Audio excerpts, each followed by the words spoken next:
आदरणीय विजय सर आणि आजची आपली संध्याकाळ ज्यांनी अतिशय सुंदर आणि मंतरलेली करून टाकली ते प्रदीप मापसेकर सर।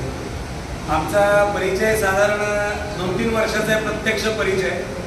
पण जसं आता विजय सर म्हणाले तसं त्यांना भेटण्याआधी मी त्यांच्या चित्रांमधून त्यांना भेटलेलो आहे, त्यांच्या फोटोंमधून मी त्यांना भेटलेलो आहे आणि मिलिंद सरांना पण आज प्रत्यक्ष भेटतोय।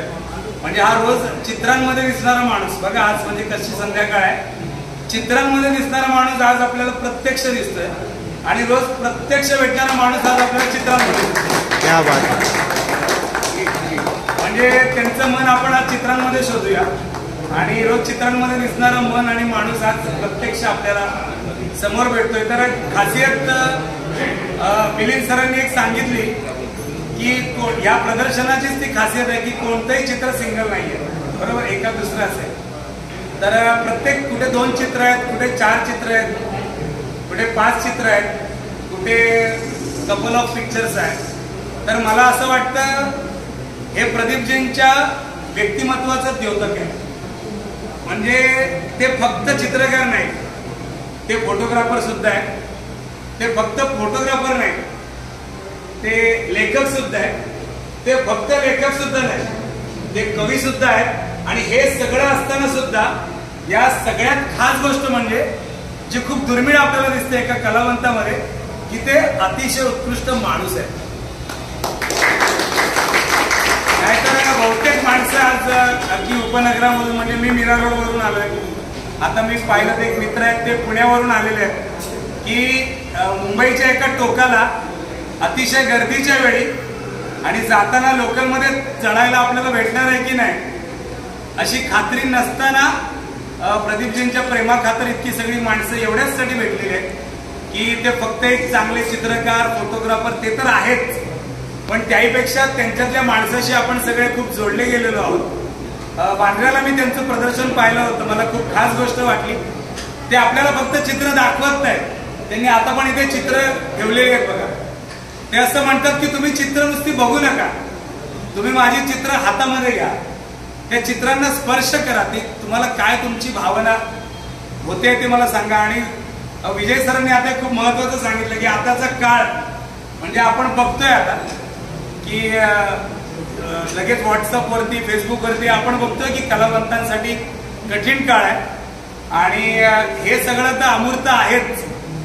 पण जेव्हा आपण म्हणतो ना की जी गोष्ट आपल्याला खूप मूर्त वाटते त्याच्यामध्ये आपण गुंतत गेलो ना की त्यातली अमूर्तता आपल्याला दिसायला लागते।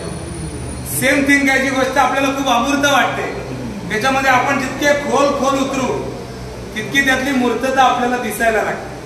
त्यामुळे मूर्त अमूर्त असं काही नसतं असं मला वाटतं, माझं वैयक्तिक मत आहे। आपण जितके त्या कलाकृतीमध्ये जोडले जातो, म्हणजे आता बघतो ना आपण की गणपतीची मूर्ती आपण बघतो, आपल्याला खूप सिंपल वाटतं, म्हणजे आता तर आपल्याला इतकं सरावाचं झालंय ते, पण आपण जितके अटॅच होऊ एखाद्या मूर्तीशी, जितके अटॅच होऊ, जितके खोल जाऊ, तितक्या गणपतीतल्या मूर्तीत, साध्या मूर्तीत सुद्धा आपल्याला खूप अमूर्त असं काहीतरी दिसू शकतं। आपल्याला ते दिसत नाही कारण इतके आपण खोल त्या कलाकृतीच्या तळाशी उतरत नाही। तसंच या चित्रांचं पण आहे, जितक्या वेळा आपण बघू ही चित्र, जितक्या खोल आपण त्यामध्ये उतरू तेवढे आपल्याला ही चित्र कळतील। आणि चित्र कळतील म्हणजे काय, तर इथे सिरियल सारखं नाहीये मिलिंद सरांच्या की सिरियल मध्ये आपण जितके खोल जाऊ तितके नसणारे मिलिंद सर आपल्याला दिसतात। ते प्रत्यक्ष जसे नसतात तसे आपल्याला दिसतात। आणि इतर कलाकृतींचं असं असतं, कारण ते म्हणाले की ते जेव्हा स्क्रीनवर असतात तेव्हा ते त्यांचे नसतात, ते दिग्दर्शकांचे असतात। ते बोलतात तेव्हा त्यांचा एकही शब्द नसतो, तो लेखकाचा असतो। पण इतर कलाकृतींमध्ये असं आहे, पण त्यांच्यामध्ये सुद्धा त्यांच्या चेहऱ्यावर हलणारी प्रत्येक सूक्ष्म रेष ही त्यांच्या मनाच्या तळातूनच आलेली असते, आतून आलेला तो हुंकार असतो, ते प्रगटीकरण असतं। आणि या चित्रांमध्ये असं जितका आपण खोल जाऊ तितका तो कलावंत आपल्याला दिसत जातो। आणि हा म्हणजे एसी मध्ये फिरणारा चित्रकार नाहीये, हा ओला उबेर मध्ये फिरणारा फोटोग्राफर नाहीये, हा ट्रेन मध्ये जबरदस्तीने गर्दीतून चढून खिडकीची सीट गाठणारा चित्रकार फोटोग्राफर नाही, हा 4थ्या सीटवरती बसणारा चित्रकार आहे, लक्षात घ्या. त्यामुळे करूच जर ते अनाउन्समेंट. त्यामुळे मला खूप अतिशय आनंद वाटतो. माझी अष्टगंध प्रकाशन ही पुस्तक प्रकाशन संस्था आहे आणि माझ्या पुस्तक प्रकाशन संस्थेसाठी ते चित्र काढतात सर. म्हणजे ते चित्र काढतात त्याच्यापेक्षा मी असं म्हणेन की मी त्यांचे चित्र घेतो, कारण मी त्यांच्या चित्रांच्या प्रेमात आहे. आता सायमन मार्टिन मराठीतले ज्येष्ठ कवी त्यांच्या पुस्तकासाठी सरांनी चित्र काढली आणि तो जो 4थ्या सीटवरचा त्यांच्यामध्ये जो माणूस आहे त्यांच्यामध्ये दडलेला आहे. त्यामुळे कलाकृती कोणाला कळते? एसी मध्ये फिरणाऱ्या माणसाला ती कळत नाही. ओला उबेर मध्ये एक माणूस 4 माणसांची जागा व्यापून बसलाय, त्याला त्याचा तळ गाठता येत नाही. जो माणूस 4थ्या सीटवर बसतो त्याला अर्धी जागा मिळालेली असते, अर्धी जागा मिळालेली नसते. त्याचा एक पाय सुखात असतो, एक पाय अडचणीत असतो.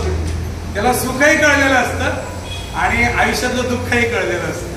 मला असं वाटतं तो खरा कलावंत असतो आणि तिथे खऱ्या कलेचा जन्म घेतो. तर त्या सगळ्या त्यांच्या प्रवासात त्यांनी एक पुस्तक लिहिलेलं आहे, 4थी सीट, आणि ते अष्टगंध प्रकाशनातर्फे लवकरच वाचकांसाठी. तर त्या पुस्तक प्रकाशनाला तुम्ही सगळे असाल, मिलिंद सर पण असतील, विजय सर असतील आणि प्रदीप सर, मी आपण सगळे असूच.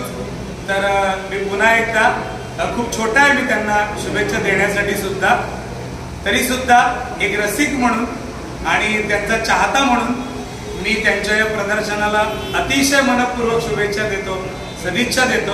आणि त्यांनी केवळ अशी चित्र प्रदर्शनं भरवू नये, तर जसे ते ठाण्याच्या शाळेमध्ये जातात आणि तिथल्या मुलांना ती चित्र शिकवतात, त्यांना रंगाचा आनंद देतात, तसं आमच्या सगळ्यांमध्ये पण एक मूल दडलेलं आहे.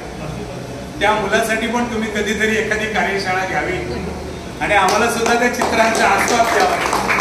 कारण आपण हे बघितल्यावर आपल्याला असं वाटतं ना, जो कलावंत असतो त्याला तर वाटतच.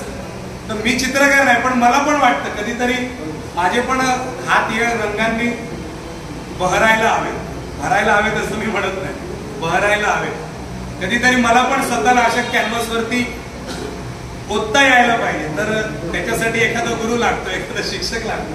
तर मी त्यांना विनंती करेन की हा प्रवास आहे, तर याच्यामध्ये एखादी कार्यशाळा तुम्ही आमच्यासारख्या रसिकांसाठी पण घ्या आणि तो दिवस आमच्यासाठी, ती सकाळ की दुपार की संध्याकाळ आमच्यासाठी खूप आनंददायी असेल. पुन्हा एकदा मी प्रदीप सरांना मनपूर्वक शुभेच्छा देतो, सदिच्छा देतो आणि थांबतो. धन्यवाद.